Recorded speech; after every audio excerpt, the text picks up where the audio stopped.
बस बस बस बस बस। अभी मैं कश्मीर घूम कर आई हूँ। ठीक है, तो मैं आपको सारा का सारा जर्नी बताती हूँ कि फर्स्ट पॉइंट से लेकर कि स्टार्ट कहाँ से हुआ, लाइक प्लानिंग। तो सबसे पहले हम लोग जस्ट बैठे हुए थे, 5-6 बजे का टाइम था और नूर खालू का फ़ोन आता है। हेलो, अम्मी ने बोला हाँ कश्मीर चलेंगी। मैं कहती हैं कश्मीर चलते हैं। मतलब ऐसे हम लोग के प्लान बनते रहते हैं, लेकिन वो कभी भी रेस्क्यू नहीं हो पाता, वो कभी पूरा नहीं होता था। ये प्लान चलते रहते थे, तो उनको लगा फिर से यही बातें होंगी। उन्होंने बोला ठीक है, और फिर 2 घंटे बाद नूर खालू बोलते अपने पासपोर्ट भेजिए।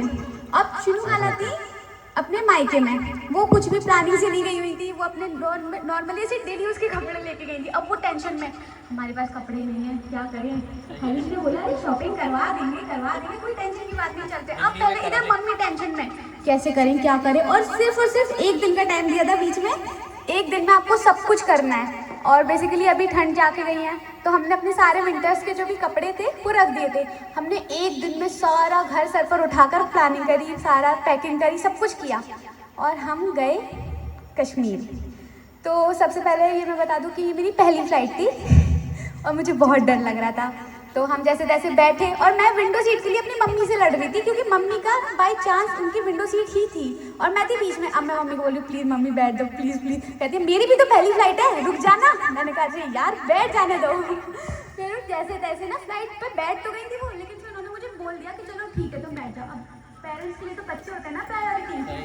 फिर हम बैठे, हमने आधे घंटे के बाद ही हमें पहाड़ दिखना शुरू हो गए और हम मदहोश हो गए वहाँ पहाड़ों में। हम सिर्फ खिड़की से झाँक झाँक कर देख रहे हैं कि कितनी दूर तक और कितने सुंदर पहाड़ थे वहाँ पर। कुछ देर हमें बर्फ़ के पहाड़ नहीं दिखे, फिर धीरे धीरे हमें बर्फ़ दिखने लगी, वहाँ के अलग अलग वैलीज दिखने लगे। फिर हम पहुँचे एयरपोर्ट पर जाकर हम लोगों ने जहाँ से फ्लाइट से उतरे थे, हम लोग अपना वहाँ लगेज नहीं ढूंढ रहे हैं, हम ढूंढ रहे हैं दूसरी एयर इंडिया की उस पर। और हमारी थी दूसरी थी ना, स्पाइस जेट थी हमारी। और हम सब लाइन में लगे हुए हैं कि हमारा लगेज नहीं आ रहा। फिर सारा लगेज खत्म हो गया वहाँ पर। अब हम लोग बड़ी टेंशन में, हमारा लगेज तो आए नहीं, अब क्या करेंगे। फिर अनाउंसमेंट होता है, अरे नुसरत जहाँ कहाँ है आप जल्दी आइए। फिर हम लोगों को बुलाया गया स्पेशली, ये आपका लगेज है। हमने कहा, तो वो बोलते ऑफिसर जब आप स्पाइस जेट से आए तो आप एयर इंडिया का लगेज क्यों ढूंढ रही हैं, किसका बैग ले जाना चाहती थी।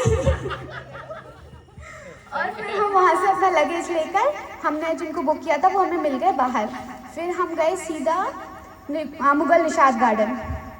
ठीक है, तो वो हमारा बहुत ही ज़्यादा अमेजिंग था, क्योंकि ऑल ओवर इंडिया में इतनी फ्लावर्स की प्रजाति नहीं मिलेगी जितना केवल उस मुगल निशात गार्डन में था, जो कि डल लेक के जस्ट सामने है। ठीक है, तो वहाँ से जो व्यू था ना वो इट वॉज अमेजिंग।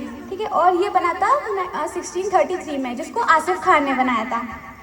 उसके बाद हम गए शिकारा बोट पर। वो बोट का, वैसे बोटिंग यहाँ पर भी होती है, नॉर्मली सब जगह होती है, लेकिन वो केवल पानी होता है। लेकिन वहाँ पर बोट पर पूरी लाइफ चल रही है, मतलब वहाँ पर एक तरीके का पूरा लाइफस्टाइल जो है, वहाँ पर सब कुछ है। वहाँ पर शॉपिंग का वो भी है, बोट हाउस, सबसे मेन चीज़ बोट हाउस। वहाँ पर चलते फिरते घर मिलेंगे आपको। वो घर वैसे चलते नहीं है, लेकिन हैं, पानी में तैर रहे हैं, पानी में तैरते रहते हैं वो घर। फिर हम लोग थक कर आ गए, और उस दिन हमने शाम को खाई ट्राउट फिश। वैसे हम लोग का प्लान ये था कि हम लोग अपने होटल जाकर डिनर करेंगे, लेकिन भैया ने बोला कि आप यहाँ पर फिर दोबारा आ नहीं पाएंगे, क्योंकि हम लोग का व्यूज़ अलग अलग थे। तो उन्होंने बोला आप यहाँ की फ़िश ट्राई करिए। तो हमने वहाँ की खाई ट्राउट फिश, और वो इतनी अमेजिंग थी, इतनी, मतलब आपको यहाँ पर वो टेस्ट ही नहीं मिलेगा। क्योंकि एक चीज़ ऐसी होती है कि हम वो चीज़ सेम यहाँ पर लाके बनाएं, लेकिन अब एक माइक्रोवेव में ग्रिल करने में और एक रियल कोयले में ग्रिल करने में बहुत फ़र्क होता है। जो नेचुरल होता है वो तो नेचुरली होता है, उसका टेस्ट बहुत अमेजिंग था, जो अभी भी मुझे याद आ गया वापस से। फिर हम आए थके हारे और हम सो गए। दूसरे दिन गए हम सोनमर्ग। तो सोनमर्ग में हमें बहुत सी चीज़ें देखने को मिली। सबसे पहले बहुत सारी ग्लेशियर्स थी वहाँ पर वैलीज थी बहुत ज़्यादा, और स्नो से कवर्ड, मतलब ऐसा लग रहा था दूर से देखने में जैसे किसी ने वाइट चादर डाल दी है। मतलब कोई यकीन ही नहीं कर सकता कि इतना खूबसूरती, वो भी अपने इंडिया में। लोग ऐसे व्यूज़ देखने के लिए बाहर जाते हैं, स्विट्ज़रलैंड जाते हैं, लेकिन वो सब अपने इंडिया में है, जस्ट इमेजिन। और वहाँ पहुँचने तक, सोनमर्ग में पहुँचने तक हमें जोजिला पास पार करना पड़ा, जो कि वर्ल्ड का 5th मोस्ट डेंजरस है। तो मेरे पापा रास्ते पर कुछ नहीं बोलते थे, कुछ भी, बिल्कुल सन्नाटे में सबसे पीछे वाली सीट पर जाके बैठ जाते थे, बस वो ऐसे करके देखते रहते थे। और जब गाड़ी के 2 पहिए ज़्यादा इधर जाते थे ना, भाई साहब तुम्हारी गाड़ी के पहिए बहुत टेढ़े टेढ़े जा रहे हैं। वो कहते थे बताओ बीच रास्ते में चलाऊँ, वो कहते थे हाँ हाँ ठीक है। फिर हम 0 पॉइंट गए और हमने स्नो में बहुत ज़्यादा मस्ती करी। वैसे मैं बता दूँ खाली से गिर गए थे और जहाँ गिरे थे वहाँ गड्ढा हो गया।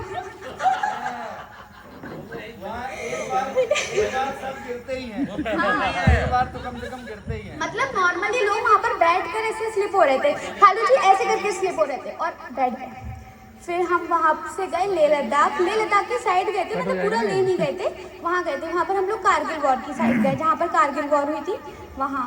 तो वहाँ हमारे जितने भी शहीद हैं उन सब की क्या बोलते हैं उन्हें, मतलब उन सब के लिए स्थापना करने के लिए बनाया हुआ है वहाँ पर। हाँ, वॉर मेमोरियल बना हुआ है। फिर हम वापस आए अपने होटल पर। हम बहुत थके हारे आते थे एक तो, क्योंकि हम लोगों का ना जाने से ज़्यादा मतलब इंजॉय करने से ज़्यादा हमारा थोड़ा सफ़र हो जाता था। फिर हम तीसरे दिन उठे और गए गुलमर्ग। अब गुलमर्ग में क्या था, बेसिकली ऊपर जाना होता है, तो वो